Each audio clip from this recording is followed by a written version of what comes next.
Olá! Ele atuou nas duas maiores tragédias provocadas pelo rompimento de barragens no Brasil. Mariana em 2015, Brumadinho em 2019, ambas em Minas Gerais.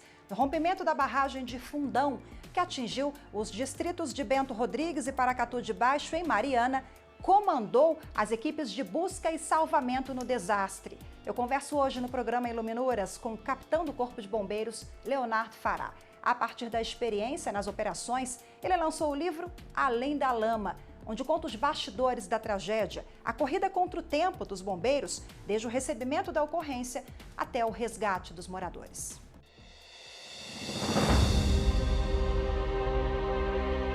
Em 5 de novembro de 2015, o país inteiro assiste ao desaparecimento de Bento Rodrigues e Paracatu de Baixo, distritos de Mariana. O rompimento da barragem de Fundão, administrada pela mineradora Samarco, despejou milhões de metros cúbicos de rejeito tóxico na região. As cidades foram cobertas pela lama. 19 pessoas morreram. Mas a tragédia poderia ter sido ainda maior se não fosse a ação decisiva dos bombeiros. Em função da ameaça do rompimento de uma segunda barragem de capacidade muito superior que a primeira, foi uma verdadeira corrida contra o tempo. Sob o comando do capitão Leonardo Fará, os militares colocaram a própria vida em risco e conseguiram resgatar mais de 700 moradores. Os detalhes da operação, a experiência anos mais tarde em um novo desastre em Brumadinho, são contados pelo Leonardo Fará no livro Além da Lama. Capitão Leonardo Fará, muito obrigada pela sua disponibilidade em conversar com a gente aqui da TV Justiça. Seja bem-vindo. Eu que agradeço, obrigado pelo convite, é uma honra estar participando com vocês. Você é comandante da Companhia Operacional de Busca e Salvamento do BEMAD, que é o Batalhão de Emergências Ambientais e Respostas a Desastres. 2015, fim do expediente, até então estava tudo tranquilo, vocês receberam uma ligação.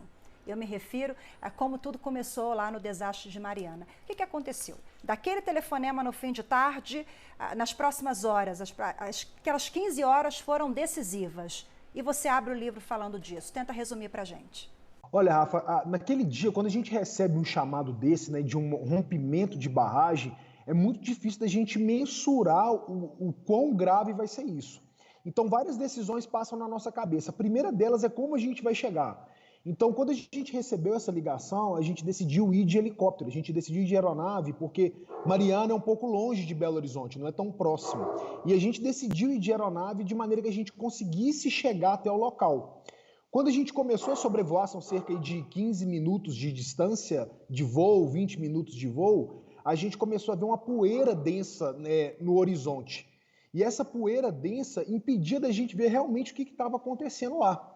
E para isso foi necessário a gente começar a sobrevoar mais baixo, e no momento que a gente sobrevoou ali um pouco mais baixo, a gente viu aquelas pessoas todas acenando, desesperadas, querendo ajuda, né, daquelas primeiras pessoas que tinham chegado naquele momento, que eram as nossas aeronaves, eram duas aeronaves. E aí a gente vive um segundo momento de decisão, que é ou a gente pousa ou vê o que vai acontecer. Porque como a barragem, a lama continuava descendo muito rápido, a gente precisava de saber o que fazer, pousar ou seguir, porque poderiam ter outros locais, né, que poderiam ser atingidos.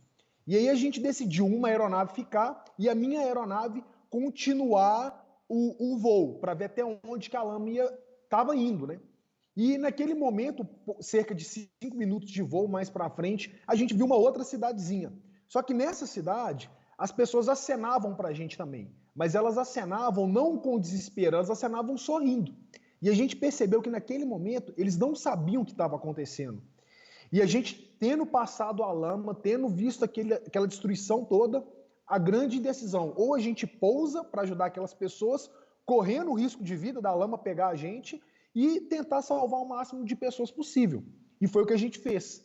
Pousou nessa cidade, Paracatu de Baixo, e tentamos retirar o maior número de pessoas possível naquele momento. Inclusive, vocês precisaram abrir uma estrada, né? Vocês fizeram toda uma operação também. Aí o rapaz falou, não, mas eu não sei como fazer isso, aprende. Tem um trecho desse, né? Isso, é porque quando a gente tirou as pessoas de Paracatu, nós voltamos na primeira cidade, que foi Bento Rodrigues, que o pessoal ouviu muito falar de Bento Rodrigues, porque a destruição foi muito grande. E quando a gente retornou para lá, os helicópteros já tinham voltado para Belo Horizonte, já estava de noite, a gente precisava de tirar aquelas pessoas de lá. Eram mais de 500 pessoas e essa indecisão da gente saber se a gente ficava para tirar as pessoas ou voltava, né, porque não tinha como tirar todo mundo. Então a gente decidiu ficar lá e como a gente tinha um risco de outra barragem romper, a outra barragem que era maior ainda romper, a gente não sabia quanto tempo a gente tinha. A gente sabia que tinha que tirar aquelas pessoas de lá. E aí ninguém queria operar o trator, ninguém queria fazer uma operação mais arriscada. E aí a gente teve o subtenente Ferreira, né, o sargento Ferreira na época, aprendeu a operar uma reta escavadeira para abrir uma estrada no período assim, que a gente não sabia quanto tempo tinha, né, no período noturno, e a gente conseguiu aí na manhã, né, por volta de 5 horas da manhã, retirar todo mundo de lá com uma operação assim, praticamente suicida, né, sem saber o que ia acontecer com a gente naquele período.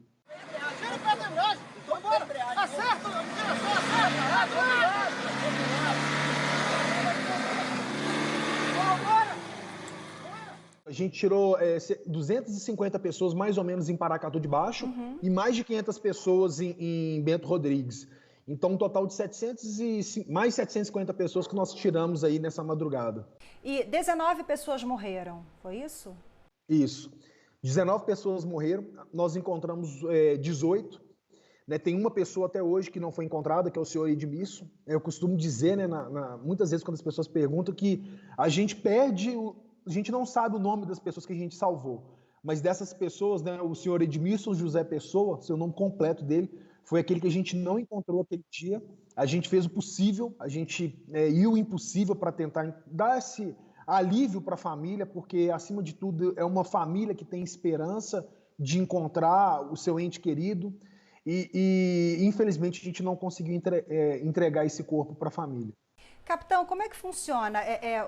Existe um protocolo de até tanto tempo procurar, ou tantos meses? Porque a lama tem essa peculiaridade, né? Por exemplo, eu acho que no terremoto a pessoa consegue sobreviver por mais dias, na lama não, né? E até quanto tempo vocês procuram? Olha, pelos protocolos, a gente tem um protocolo que fala sobre terremoto, porque o número tem mais terremotos do que desastre de barragem. Então, existe uma estatística que fala o seguinte: até 5 dias existe chance de você encontrar uma pessoa viva. Mínima, mas ela existe. Ela é em torno de 2%. Depois de 5 dias é praticamente impossível. O recorde de uma pessoa ficar viva num terremoto são de 65 dias, que foi de uma mulher no Paquistão, em 2005. Que ela sobreviveu 65 dias em um terremoto. Para a lama, a gente não tem um fator que chama espaço vital isolado. O que é esse espaço vital isolado? É um pequeno espaço, uma célula de sobrevivência, onde a pessoa consegue ficar e respirar naquele pequeno espaço.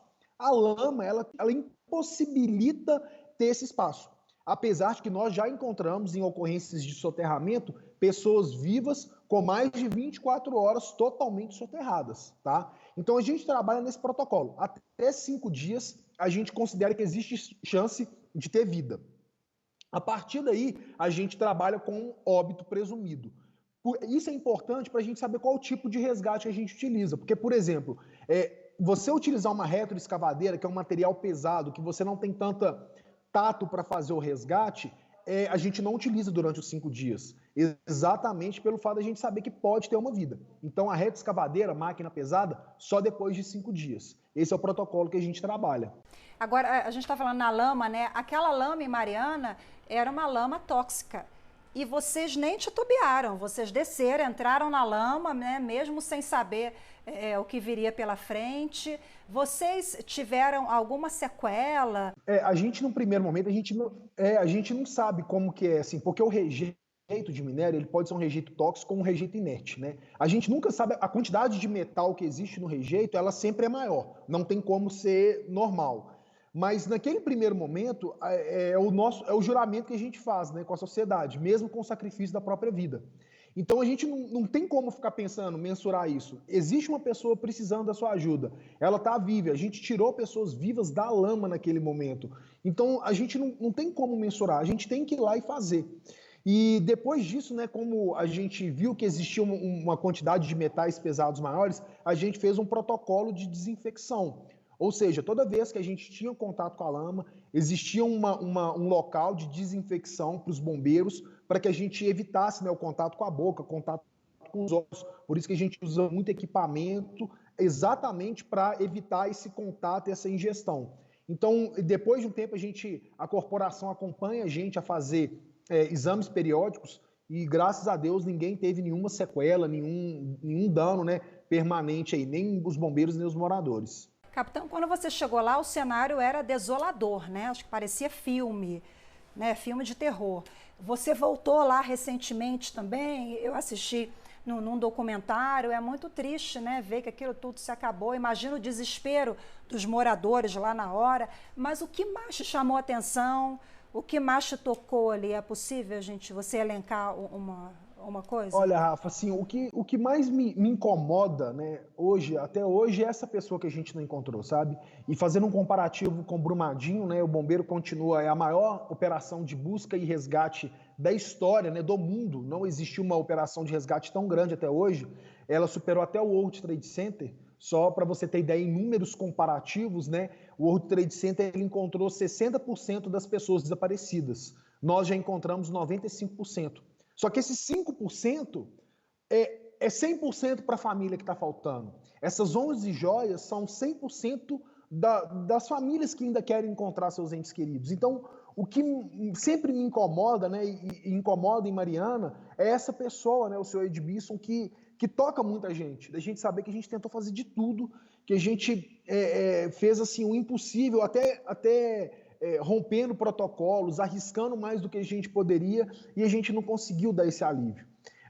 Eu costumo dizer que muitas vezes as pessoas, hoje com a tecnologia, né, as pessoas acompanham ao vivo, elas conseguem ter detalhes que às vezes só os bombeiros tinham, só que não é a mesma coisa que você tá lá, você sentir o cheiro, você sentiu a poeira subindo e você sentir a tristeza do local, né? A tristeza das pessoas que estão lá. Então isso tudo é muito pesado, sabe? Não é algo tão simples de lidar. É muito mais do que o trauma físico, às vezes essa questão psicológica que a gente acaba levando para o resto da vida, né? A gente acaba revivendo essas experiências porque a pior coisa para a gente é não ter uma missão cumprida, né? A gente tem um orgulho muito grande de cumprir uma missão, de saber que a gente conseguiu fazer o que a gente se propôs a fazer. E quando essa missão, e até mesmo agora com o Covid, né, isso aconteceu com o Brumadinho. Nada fazia a gente parar, né? Eles falavam com a gente que nós éramos os imparáveis, né, os incansáveis. E com tudo isso a gente teve que parar toda a nossa operação. Então isso machuca muito, sabe? A gente não conseguir dar esse alívio para essas famílias. A gente vai falar de Brumadinho daqui a pouco, porque imagino, né, que você... Gente, eu não acredito, 4 anos depois, né, a mesma coisa. A gente fala de Brumadinho já, porque você falou agora do cheiro, da poeira e tal, você narra isso, esses detalhes estão no livro. E eu li que o livro, ele nasceu justamente a partir dos relatórios que você precisou fazer para o comando, para o batalhão. Me conta... Quem deu a ideia, então? Você começou a perceber, eu tenho muita coisa, preciso colocar isso no livro? Quando a gente passa aquela fase, vamos dizer assim, de êxtase, né, do resgate propriamente dito, né, e quando eu fui narrar para os meus comandantes o que a gente tinha feito, um desses comandantes especificamente, o Coronel William, falou assim, Fará, faz um relatório sobre isso, porque, cara, isso aí que vocês fizeram é um ato de bravura, cara, a gente precisa de mostrar isso. E eu comecei a escrever essas páginas, né, e eu vi que em 1, 2, 3, 10 páginas não cabia as decisões que a gente... Assim, por que vocês decidiram não pousar o helicóptero ali? Não é tão simples explicar. E aí eu comecei a ver que essa riqueza de detalhes, quando eu contava isso até mesmo para as pessoas, ela falou, cara, isso que vocês fizeram é impressionante, você precisa de contar isso para mais pessoas. E aí nasceu o livro, né? De um relatório de 20 páginas, nasceu esse livro, porque ele conta os detalhes, né, disso para as pessoas se envolverem naquela operação. E aí a gente decidiu publicar para que, na verdade, fosse uma maneira de homenagear não só os bombeiros, mas homenagear os moradores, aquelas pessoas que se doaram para fazer a diferença naquele dia.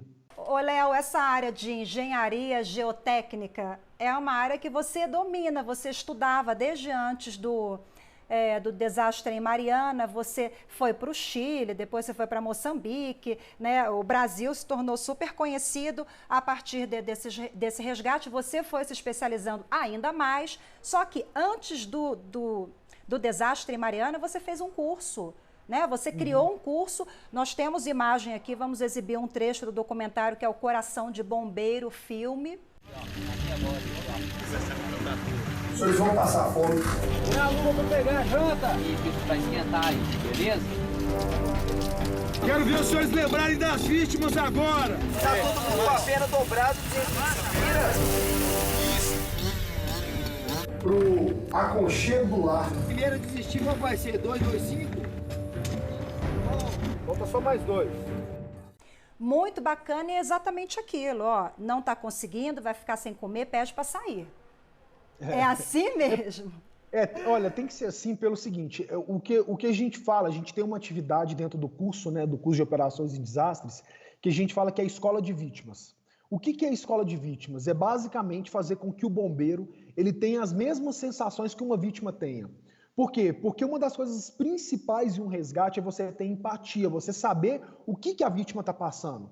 É você saber o frio que ela passa, o medo que ela passa, a agonia que ela passa, para você não desistir. Por isso que as pessoas estão assim, vendadas, né?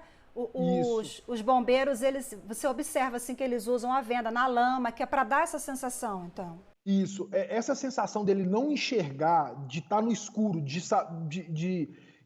não saber o que esperar do que vai acontecer, é o que a vítima sente. Porque aquilo ali para a vítima é um mundo muito novo. Então o bombeiro ele precisa de viver aquilo para ele colocar, cara, eu já vivi isso, eu sei o que essa vítima está fazendo e eu vou além dos meus limites para tentar ajudar essa pessoa. Então isso é muito importante. Então quando a gente traz essa realidade para o próprio bombeiro, na hora do resgate, quando ele for fazer o resgate, ele vai se doar muito mais, porque ele já passou por aquilo também. Lógico, devido às proporções, mas ele já passou por aquilo também. Capitão, vou pedir licença, porque a gente vai para um breve intervalo e já volta a conversar. Você fique com a gente, daqui a pouco tem mais entrevistas com o capitão Leonardo Fará. Até já.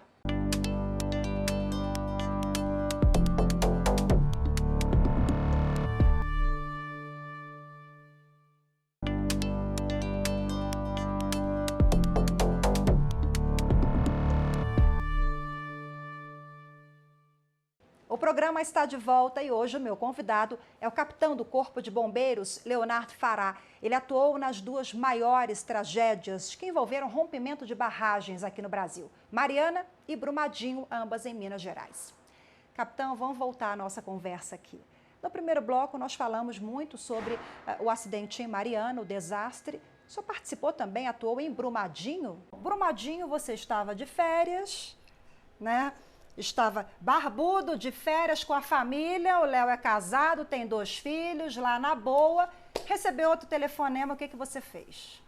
E um detalhe, com o pé quebrado... Ainda tinha isso! Aí recebi uma ligação do meu comandante, falando assim, Fará, parece que rompeu uma barragem. O parece é porque entre Mariana e Brumadinho, a gente teve vários chamados de possíveis rompimentos de barragem. E num primeiro momento, né, eu pensei, poxa, eu acho que é só mais um dessas histórias. É fake news? É trote? Não, é porque as pessoas, às vezes, por exemplo, o que aconteceu uma vez, um açude de peixe rompeu por causa de chuva. Então, assim, aí falam que é uma barragem. Ou a pessoa viu uma quantidade de chuva muito grande. Só que o que não batia, apesar de ser final do ano, que chove muito aqui, não batia porque Brumadinho é muito próximo da onde eu moro, Nova Lima, e não estava chovendo. Então, na hora que eles falaram isso, desse rompimento de barragem, e eu conhecia mais ou menos a região, eu ainda falei com minha esposa, olha, a gente estava indo para o clube com os meninos, falei assim, olha, vai para o clube que eu acho que é mais sério. Aí só deu tempo de eu pegar a máquina de cabelo, raspar a barba, né, para ir para a operação, e realmente, quando a gente começou a sobrevoar, veio um filme de novo na minha cabeça. Eu pensei, cara, é possível que isso tudo está acontecendo de novo. E realmente, quando a gente sobrevoou, a grande diferença é porque em Brumadinho, em Mariana, a gente ainda via algumas pessoas pedindo socorro. Em Brumadinho, a gente sobrevoou, tentou fazer a mesma estratégia e infelizmente a gente não viu nada. Poucas pessoas que a gente conseguiu ajudar realmente na hora da operação, porque a lama já era muito próxima à barragem das comunidades, não deu tempo da gente fazer muita coisa.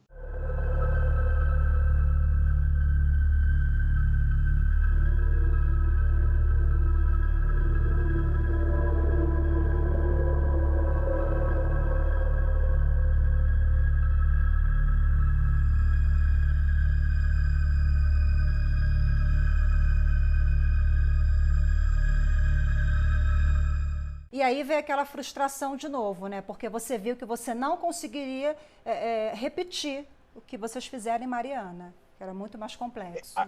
A maior preocupação era essa, porque assim, a gente viu que tudo aquilo que a gente fez em Mariana, que foi possível, a gente só conseguiu ter aquele respiro depois que parou toda a operação. Poxa, a gente salvou gente demais. Naquele momento, a gente só falou assim, nossa, morreu gente demais. E a gente não pôde fazer nada. Então essa sensação para o bombeiro, a sensação de impotência, de você não poder fazer o que você foi treinado a vida inteira para fazer, é muito ruim, é muito frustrante. Brumadinho a gente teve 270 pessoas desaparecidas e ainda faltam 11 pessoas para a gente encontrar. E aí também, pelo protocolo, as buscas, é claro, já terminaram, né?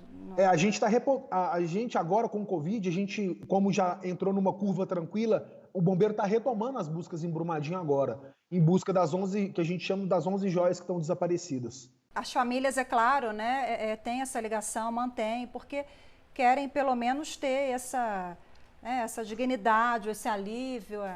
Eu conversei com uma mãe lá e ela falava comigo assim, capitão, eu sei que é impossível de vocês, meu filho está vivo, eu sei que praticamente a chance é zero, só que enquanto os senhores não entregarem o corpo do meu filho, cada vez que meu telefone tocar, cada vez que alguém bater na minha porta, por um motivo muito maluco, eu vou achar que pode ser ele. Então eu preciso disso até para eu conseguir seguir minha vida. E esse alívio que a gente precisa de dar. Então não é simplesmente você resgatar um corpo, é você dar a tranquilidade dessa pessoa continuar vivendo. Né? Lógico que não tão tranquilo quanto antes, porque ninguém está preparado para perder um ente querido, mas para essa pessoa saber que aquilo ali passou e que ela pode seguir a vida dela agora de uma maneira diferente. Bom, você já passou então também por 3 barragens pelo rompimento. Você fez Herculano, antes de Mariana, Isso. Mariana e Brumadinho. O que tem em comum entre essas 3 operações? Olha, eu acho que o que mais se aproxima, todas essas ocorrências, eu vejo que eu consigo enxergar o melhor do ser humano em ajudar, sabe? Porque como são operações que elas extrapolam totalmente a nossa realidade, não só do bombeiro, porque o bombeiro por si só ele não consegue dar o atendimento completo, a gente precisa das pessoas nos apoiando, seja aquela pessoa que está fazendo a comida que o bombeiro vai comer no horário de intervalo. Eu consigo ver o melhor do ser humano quando acontece algo de clamor público, né? Quando as pessoas precisam. Eu digo que tanto as crises, quanto os desastres, quanto as guerras, elas unem as pessoas em prol de um bem comum. E a gente começa a ver as pessoas de bom coração tentando se ajudar para enfrentar esse inimigo comum, se a gente pode dizer assim. O batalhão de vocês, a atuação da sua equipe chamou a atenção do mundo inteiro, né? Inclusive, o capitão esteve em Moçambique com essa troca, essa cooperação, né, entre os 2 países, do nosso know-how levar para outras regiões também. Quando chegou o pedido de Moçambique de ajuda ao governo brasileiro, o pedido chegou para os bombeiros de Brumadinho. Então essa notoriedade foi muito interessante porque, na verdade, não é comum uma equipe estadual representar um país. E eu achei isso muito interessante porque rompeu uma barreira, né? O governo federal autorizou a nossa ida para lá junto com a Força Nacional e nós fomos levar esse know-how de busca e salvamento em desastres, busca e resgate em desastres para Moçambique, que tinha acabado de ser atingido por um ciclone. Quando a gente chegou lá, a gente viu uma cidade totalmente destruída. E a nossa primeira preocupação ali era tentar restabelecer essa normalidade. Os bombeiros eram distribuídos nos locais mais complicados, mais complexos. A gente via a necessidade de montar os abrigos e, principalmente, essa questão de cuidar das crianças. E na nossa estadia lá, nós fomos preparados para ficar 20 dias. Durante a nossa estadia, mais um ciclone atingiu Moçambique, enquanto nós estávamos lá. Então, tudo aquilo que a gente já vinha desenvolvendo há mais de 10 anos no Brasil, a gente pôde colocar em prática em Moçambique, né? E, acima de tudo, eu vejo que é elevar o nome do nosso país, que eu acho que é o mais sensacional. É a gente mostrar que a gente tem capacidade técnica, e não só junto ao país Moçambique. Nós recebemos uma carta da ONU agradecendo a atuação dos bombeiros do Brasil em Moçambique. Tamanho foi a relevância do serviço que a gente prestou. Isso não tem preço, né? Não tem, é você levar o nome da nossa nação, de cada um dos brasileiros lá, representados pelos bombeiros de Brumadinho. Na verdade, o que a gente fez foi mostrar ao mundo que nós somos capazes sim, e que eles podem confiar na nação brasileira, que a gente está bem para representá-los. E você também tem se especializado cada vez mais, né? Você foi para o Chile estudar, né? Concluir o seu... Você fez mestrado, você fez... Conta pra gente. Eu fiz mestrado aqui na Universidade de Ouro Preto, eu fiz uma pós-graduação no Japão, em Tóquio, através de uma cooperação, fiz uma pós-graduação no Japão, fiquei 3 meses no Japão, e depois eu fiz mais uma especialização no Chile, e eu costumo dizer assim, que isso nunca é pra gente, né? O que eu aprendo de resgate, eu não vou me resgatar, é pelo outro. Toda essa especialização, a gente passar frio, fome, sede, não é para mim, é para o próximo. Então, assim, eu acho... E tentar levar isso ao máximo de pessoas possíveis, né? E treinar o máximo de bombeiros possíveis para que outras pessoas possam fazer a mesma coisa e salvar o maior número de vidas. Você queria ser médico, você chegou a cursar medicina, seu pai é médico. Isso, e aí você escolheu salvar vidas com uma adrenalina maior. Eu acho que o propósito é o mesmo, né? Eu acho que independente do que a gente faz, quando a gente coloca o propósito das profissões que sejam, de você mudar a vida das pessoas, seja levando uma informação, seja a pessoa que faz uma comida saudável para outra, seja o que for. Quando você leva o propósito de mudar a vida das pessoas, eu acho que a gente encontra o nosso caminho. E aí eu encontrei o caminho melhor no bombeiro. Eu entrei em 2004, entrei com de 18 para 19 anos. Assim que podia entrar, eu entrei no bombeiro e tô lá desde então. Eu costumo dizer com meu pai, eu fico brincando que médico é muito legal, que salva vidas, mas que não arromba a porta em incêndio. O bombeiro é mais legal por conta disso. Falar em arrombar a porta incêndio, fala pra gente quais outras operações assim que foram impactantes.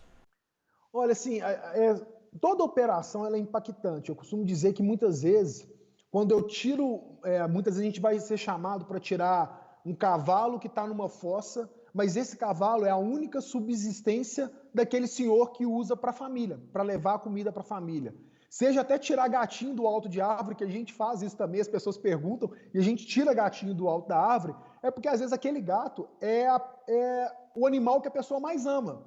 Então, todas essas operações, independentes do tamanho dela, elas são gratificantes, porque você está ajudando alguém que está precisando. Quando a pessoa ela liga o 93, quando ela liga para o bombeiro, ela liga porque tudo que ela já tentou fazer se esgotou. E ela precisa de alguém para romper essa barreira. Eu costumo brincar que ninguém liga para o bombeiro para chamar para ir para um churrasco, para uma festa, a não ser que tenha pegado fogo na churrasqueira, né? Mas eles chamam porque estão precisando da gente. Teu livro também, né, essa nossa conversa, uma forma também de valorizar a corporação, dar visibilidade, né, a esses homens e mulheres, heróis, anônimos muitas vezes, né? E eu sei que você vai fazer isso também, valorizar os profissionais, contar histórias no seu próximo livro. Tá saindo do forno? Tá saindo do forno, em outubro a gente lança. E é um livro que eu coloquei, tem uma pegada um pouco diferente. Ele tem várias histórias de bombeiros, então são várias ocorrências, várias operações. E essas operações eu tento trazer para o mundo das pessoas, seja para o pai, seja para o mundo corporativo, seja muitas vezes para o lado espiritual. E para isso a gente trouxe vários convidados que escreveram sobre liderança no livro. Então, agora eu já posso divulgar, né? Então a gente tem, por exemplo, o Oscar Schmidt, a gente tem a Monja Cohen escrevendo, a Mônica, da Turma da Mônica, que é uma líder. Então a gente quis trazer isso tudo para mostrar para as pessoas que todo mundo pode ser um líder, todo mundo pode mudar a vida de alguém. E aí a gente entrelaçou várias histórias legais para que a gente mostre às pessoas que é possível sim a gente mudar a vida das pessoas. É possível a gente fazer desse mundo um lugar mais legal, um lugar melhor. Qual é o nome do livro? líder, o especialista no impossível. 16 anos acumulados aí, eu acho que, acima de tudo, é o que eu chamo de capital intelectual que a gente acumula ao longo dos anos, né? Que cada operação dessa ajuda para a próxima operação. Acumule e compartilhe. A Com partir certeza. dos livros, das entrevistas. Muito obrigada, Léo. Eu que agradeço. Parabéns pelo seu trabalho, parabéns pelos livros. Um beijo grande e muito obrigada. Obrigado, um beijo. Tchau, tchau. Tchau. E muito obrigada a você também que acompanhou mais esta edição. Para rever o programa é só acessar youtube.com/TV Justiça Oficial. Tchau, tchau.